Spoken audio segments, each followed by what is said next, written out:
کہتے ہیں کہ ایک بادشاہ اپنے وزیروں کے ساتھ کشتی میں کسی سفر پہ جا رہا تھا۔ راستے میں عصر کی نماز کا وقت ہوا تو کشتی دریا کے کنارے لگا کر وضو کرنے لگا۔ وضو کرتے ہوئے اچانک اس کا وضو والا برتن پانی میں گر گیا۔ بادشاہ نے وزیروں کو آواز دی اور کہا، اس کا وضو والا برتن پانی میں گر گیا ہے۔ ایک وزیر نے پوچھا، بادشاہ سلامت، برتن کس جگہ پہ گرا ہے؟ بادشاہ نے اپنے ہیرے کی قیمتی انگوٹھی اتاری اور پانی میں پھینک کر کہا، اس جگہ پہ گرا ہے۔ وزیر نے اسی جگہ دریا میں چھلانگ لگا دی اور برتن لے کر باہر آ گیا۔ وزیر جب برتن باہر لے کر آیا تو برتن میں جھانک کر حیران ہو گیا کہ بادشاہ کی انگوٹھی اسی برتن میں پڑی ہے۔ وہ حیران و پریشان ہو کر بادشاہ کو دیکھنے لگا اور کچھ دیر سوچنے کے بعد کہا، بادشاہ سلامت، آپ کے اس غلام نے کئی سالوں تک آپ کی خدمت کی۔ اب میں بڑھاپے کے قریب ہوں اور مزید آپ کی خدمت کرنے سے قاصر ہوں، چنانچہ اب میں آپ سے رخصت چاہتا ہوں۔ بادشاہ نے وزیر کو بہت روکا، لیکن وزیر کے بے حد اصرار پر بالآخر بادشاہ نے اس سے کہا کہ ٹھیک ہے، اگر تم جانا چاہتے ہو تو چلے جاؤ۔ وزیر اسی وقت بادشاہ کو خیر باد کہہ کر کشتی سے اترا اور جنگل کی طرف چل دیا۔ بادشاہ بھی اپنے کشتی پہ سوار ہو کر آگے کی طرف چل دیا۔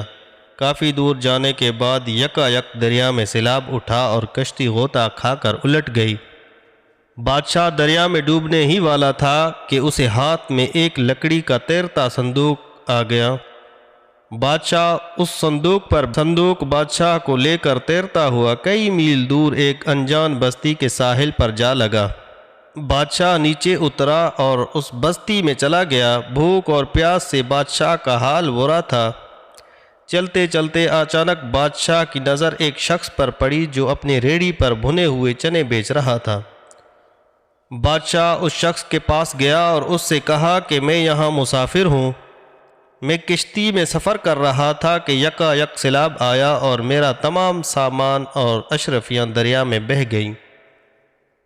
بڑی مشکل سے جان بچا کر ادھر پہنچا ہوں۔ اب میرے پاس کھانے کو کچھ نہیں، تمہارا احسان ہوگا کہ کچھ چنے کھانے کو دے دو۔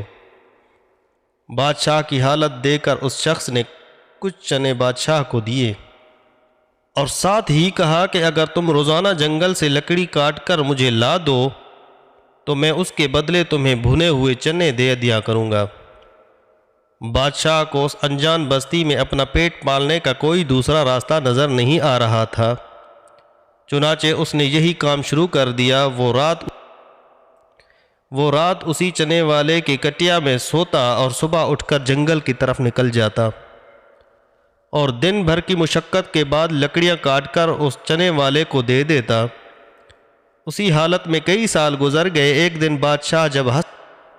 دن بادشاہ حسب معمول جنگل سے لکڑیاں کاٹ کر آ رہا تھا کہ راستے میں ایک بھنگی اپنے غلاظت سے بھرا ڈبہ اٹھائے جا رہا تھا۔ جیسے ہی بھنگی پاس سے گزرا تو بادشاہ کی لکڑیاں بھنگی کے ڈبے کو لگی اور وہ ڈبہ بادشاہ کے اوپر گر گیا۔ ڈبہ گرنے کی وجہ سے بھنگی نے اور پاس سے گزرنے والوں نے بادشاہ کو پکڑ لیا اور اس کی خوب درگت بنائی اور ڈبے میں بچی ہوئی غلاظت بھی اس کے اوپر انڈے۔ بادشاہ مار کھا کر دوبارہ اپنی لکڑیاں اٹھانے کے لیے اپنی منزل کی طرف چل دیا۔ چلتے چلتے اچانک اسی بادشاہی لباس میں ملبوس کچھ آدمی گھوڑے نظر آئے۔ بادشاہ کو اندازہ ہوا کہ اس کے سلطنت کا بادشاہ گزر رہا ہوگا۔ جب وہ شاہی گھوڑے قریب سے گزرے تو مفلوک الحال بادشاہ یہ دیکھ کر حیران رہ گیا کہ وہ وزیر جو اسے راستے میں چھوڑ گیا تھا وہی بادشاہ بنا شاہی سواری پہ جا رہا ہے۔ وزیر نے ایک نظر اس مفلوک الحال بادشاہ اور بنا رکے اپنے محل کی طرف چل دیا۔ اپنے سپاہیوں کو حکم دیا کہ اس شخص کو پکڑ کر دربار میں پیش کیا جائے۔ سپاہیوں نے حکم کی تعمیل کی اور اس بادشاہ کو پکڑ کر دربار میں پیش کر دیا۔ وزیر جو اب بادشاہ بنا کھڑا تھا، سپاہیوں کو حکم دیا کہ اسے نہلا کر عمدہ لباس پہنایا جائے۔ جب اسے نہلا کر وہ عمدہ لباس پہنا کر سپاہیوں نے دربار میں پیش کیا تو وزیر نے بادشاہ کو دیکھ کر کہا، بس ثابت ہوا کہ ہر عروج کو زوال ہے۔ بادشاہ سلامت، جس دن آپ نے اپنی قیمتی انگوٹھی پانی میں پھینکی اس دن میں بہت حیران ہوا، اور اس سے زیادہ حیران و پریشان میں اس بات پر ہوا کہ وہ انگوٹھی اسی برتن میں جا گری۔